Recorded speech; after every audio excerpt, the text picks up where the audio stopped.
آپ کا نام کیا ہے؟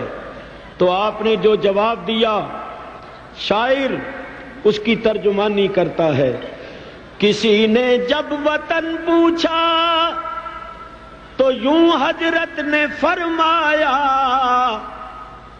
کسی نے جب وطن پوچھا تو یوں حضرت نے فرمایا، مدینے والے کہلاتے تھے اب ہیں کربلا والے، مدینے والے کہلاتے تھے اب ہیں کربلا والے۔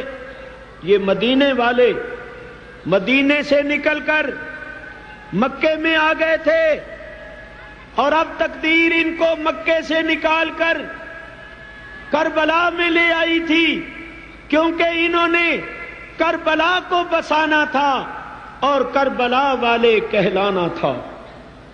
میرے بزرگوں اور دوستوں، یزید کی طرف سے، ابن زیاد کی طرف سے لشکروں پر لشکر پہنچ رہے ہیں۔ امام علی مقام کے مقابلے میں 22,000 کا لشکر جمع ہو گیا۔ امام کا قافلہ صرف 82 نفوس پر مشتمل تھا۔ ان 82 افراد میں عورتیں بھی تھیں، بچے بھی تھے، لڑنے والے چھوٹے بڑے سب کے سب 72 تھے، مگر مقابلے پر آنے والے 22,000 ہیں۔ امام علی مقام لڑنے کے ارادے سے نہیں آئے تھے۔ آپ سمجھ سکتے ہیں، جو لڑنے کے ارادے سے گھر سے نکلتا ہے وہ اپنی بیویوں کو، بہنوں کو، بیٹیوں کو اور دودھ پیتے بچوں کو ساتھ نہیں لیا کرتا۔ امام علی مقام کا ان سب کے ساتھ نکلنا اس بات کی روشن دلیل ہے کہ آپ لڑنے کے واسطے نہیں نکلے تھے۔ امام مسلم کا خط پہنچ چکا تھا، حالات بڑے تسلی بخش ہیں، کوئی خوف و خطرہ نہیں۔ آپ نے اہل و عیال کو بھی ساتھ لے لیا، چند دوستوں کو بھی ساتھ لیا، اور صرف اتنا ساز و سامان لیا جو راستے میں حفاظت کے واسطے کافی ہو۔ مگر یزیدی لشکر کے پاس تو ہر قسم کا ساز و سامان جنگ تھا، وہ پوری تیاری کے ساتھ آئے تھے، اور اس لشکر کا افسر جو تھا وہ عمر بن سعد تھا۔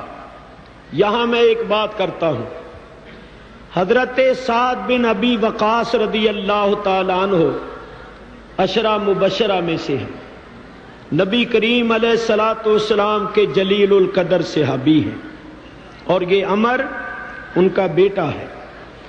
حضرت سعد کا انتقال ہو چکا تھا، ان کو یہ نہیں معلوم تھا کہ یہ میرا بیٹا بدبختی کا شکار ہو جائے گا اور آل رسول پر ظلم و ستم کرے گا۔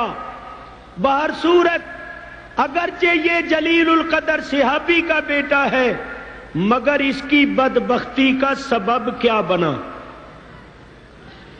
اس کو یزید نے رے کا گورنر مقرر کیا تھا۔ رے پرانا نام ہے، آج کل رے کو کہتے ہیں تہران، ایران کا مشہور شہر ہے تہران، جو ایران کا دارالسلطنت ہے، اس کا پرانا نام رے ہے۔ یعنی یزید نے عمر بن سعد کو رے کا گورنر مقرر کیا تھا، اور یہ جا رہا تھا تاکہ رے میں جا کر اپنے عہدے کو سنبھالے اور اپنی ڈیوٹی ادا کرے اور اپنے فرائض انجام دے۔ ابھی یہ راستے میں ہی تھا، رے میں نہیں پہنچا تھا کہ اس کو یزید کا دوسرا پیغام ملا، ابن زیاد کی معرفت، کہ رے کی گورنری سنبھالنے سے پہلے، رے میں جا کر اپنا عہدہ سنبھالنے سے پہلے کربلا میں جاؤ اور حسین کا مقابلہ کرو اور اس مہم کو سر کرو، اس کے بعد تمہیں رے کی گورنری ملے گی۔ چنانچہ جب اس کو یہ پیغام ملا تو یہ گورنر کوفہ ابن زیاد کے پاس آ گیا ابن زیاد نے اس کو کہا کہ تمہیں کربلا میں جانا پڑے گا اور حسین کے ساتھ جنگ کرنی پڑے گی اور ان کا سر کاٹ کے پہلے میرے پاس اور پھر یزید کے پاس پہنچانا پڑے گا۔ عمر بن سعد نے کہا کہ مجھے اس سے معاف رکھیے، میں نواسہ رسول کے ساتھ لڑائی نہیں کروں گا۔ انہوں نے کہا اگر نواسہ رسول کے ساتھ لڑائی کرنے کے لیے تیار نہیں ہو تو یہ گورنری کا عہدہ واپس کر دو۔ یزید نے جو تمہیں کاغذ دیا ہے جس پر اس نے تمہارا تقرر کیا ہے اور مہر لگائی ہے، وہ کاغذ واپس کر دو تو پھر تمہیں معاف کر دیا جائے گا۔ اس نے کہا کہ میں رے کی گورنری چھوڑ دوں؟ ابن زیاد نے کہا بس دونوں میں سے ایک صورت اختیار کرنی پڑے گی، یا تو رے کی گورنری سے دستبردار ہو جاؤ اور وہ کاغذ واپس کر دو، وہ تقرری کا کاغذ جو ہے وہ واپس کر دو، یا پھر حسین کے مقابلے پر جاؤ، دونوں میں سے ایک صورت اختیار کرو۔ عمر بن سعد نے کہا کہ مجھے ایک رات کی مہلت دے دی جائے تاکہ میں سوچ لوں۔ ایک رات کی مہلت دے دی گئی۔ اس نے اپنے دوستوں سے مشورہ کیا، تمام دوستوں نے یہی مشورہ دیا کہ رے کی گورنری کو چھوڑ دو مگر فرزند رسول کا خون اپنی گردن پر نہ لو۔ سارے دوستوں نے یہی مشورہ دیا۔ اس کا ایک بھانجا تھا جس کا نام تھا حمزہ بن مغیرہ، اس کو پتا چلا، وہ آیا اور کہنے لگا ماموں مجھے یہ معلوم ہوا ہے کہ تم حسین کے مقابلے میں جا رہے ہو، ماموں میری یہ درخواست ہے کہ یہ تو رے کی گورنری ہے، اگر روئے زمین کی حکومت بھی چھوڑنی پڑتی تو میں تمہیں یہی مشورہ دیتا کہ حکومت چھوڑ دو، تخت و تاج کو لات مار دو، تخت و تاج پر تھوک دو اور فرزند رسول کا خون اپنے سر پر نہ لو۔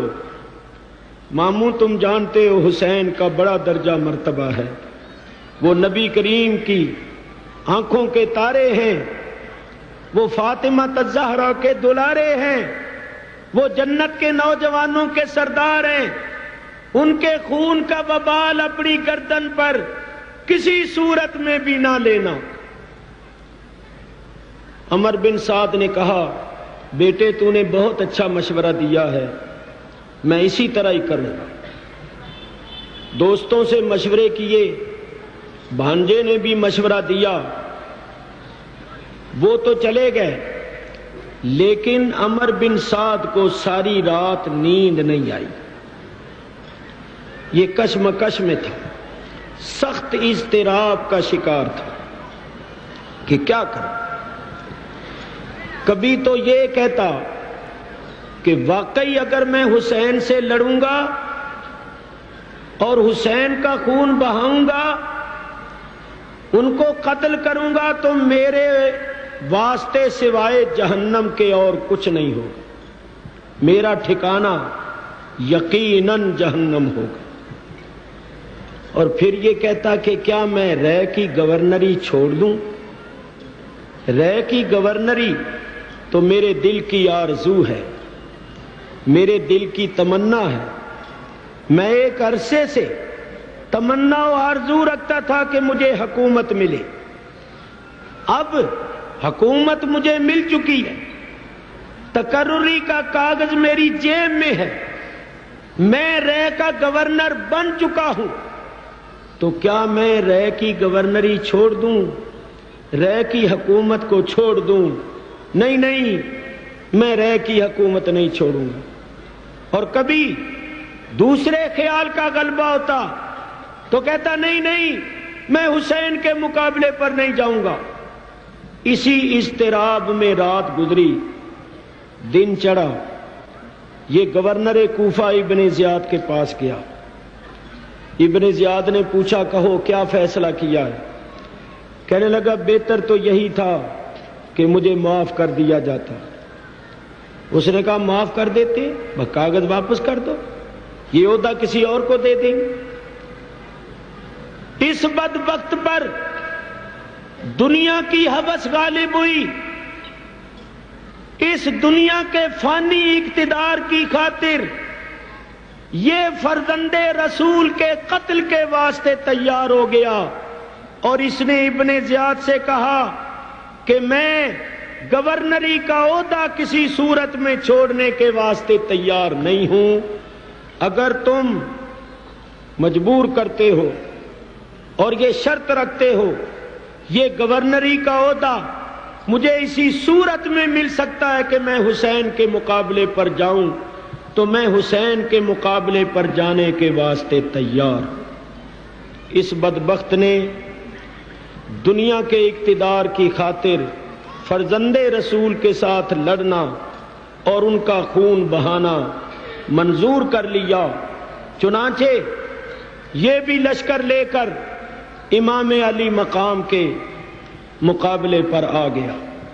اس مقام پر شاعر کہتا ہے، اے ابن سعد رہ کی حکومت تو کیا ملی، ظلم و جفا کی جلد ہی تجھ کو سزا ملی، دنیا پرست و دین سے منہ موڑ کر تمہیں دنیا ملی نہ عیش و طرب کی ہوا ملی، رسوائے خلق ہو گئے برباد ہو گئے، مردود و تم کو ذلت ہر دو سرا ملی، تم نے اجاڑا حضرت زہرا کا بوستان، اب دیکھنا جہیم میں جس دم سزا ملی۔ تو میرے دوستو، آپ حضرات کو معلوم ہو گیا کہ یہ عمر بن سعد محض دنیا کے مال کی ہوس اور دنیا کے فانی اقتدار کی ہوس کا شکار ہو کر آل رسول پر ظلم کرنے کے واسطے تیار ہو گیا۔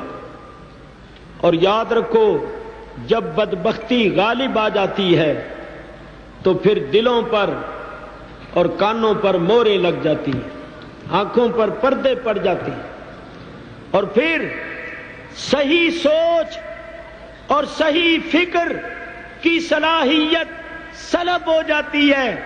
یہی حال اس کا ہو گیا تھا، اس نے ظلم و ستم کیا۔ مگر میں اپنے سنی بھائیوں کو ایک بات بتانا چاہتا ہوں، عمر بن سعد نے جو کچھ کیا بہت برا کیا۔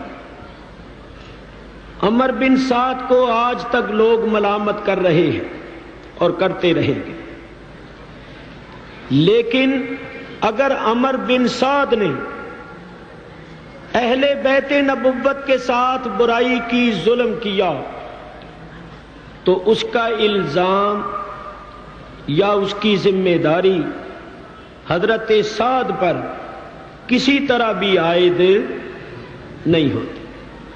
حضرت سعد تو حضور کے جلیل القدر صحابی ہے، وہ تو پہلے انتقال کر چکے تھے۔ اگر بیٹا نالائق ہو جائے تو باپ پر اس کا الزام عائد نہیں ہو سکتا۔ دیکھو نوح علیہ السلام پیغمبر ہیں اور بیٹا گمراہ اور کافر ہو گیا۔ لیکن سنیوں، میں تمہیں ایک بات بتا دیتا ہوں، اس کو یاد رکھنا، جب کوئی شخص ایسی بات کہے یعنی ہمارے مسلک پر اعتراض کرے تو اس کا جواب دینے کے واسطے یہ بات تم یاد رکھنا، اگر عمر بن سعد کی وجہ سے کوئی حضرت سعد پر یا صحابہ پر اعتراض کرے یا الزام عائد کرے تو ان سے تم اتنا پوچھو کہ یہ شمر کون تھا؟ یہ شمر جس نے حضرت امام حسین کو شہید کیا، جو کربلا میں امام حسین کے سینے پر چڑھا، یہ شمر جس نے اولاد رسول پر بے انتہا ظلم و ستم کیا، یہ حضرت علی کا سالہ تھا اور حضرت عباس علمدار کا ماموں تھا۔ تو اگر عمر بن سعد کی وجہ سے تم حضرت سعد پر یا کسی صحابی پر اعتراض کرو تو شمر کی وجہ سے پھر حضرت علی پر اور حضرت عباس پر الزام عائد نہیں ہوتا۔ میں یہ کہتا ہوں کہ جس طرح عمر بن سعد کی وجہ سے حضرت سعد پر کوئی اعتراض اور الزام عائد نہیں ہوتا، اسی طرح شمر کی وجہ سے حضرت علی پر اور حضرت عباس علمدار پر بھی کوئی اعتراض اور الزام عائد نہیں ہوتا۔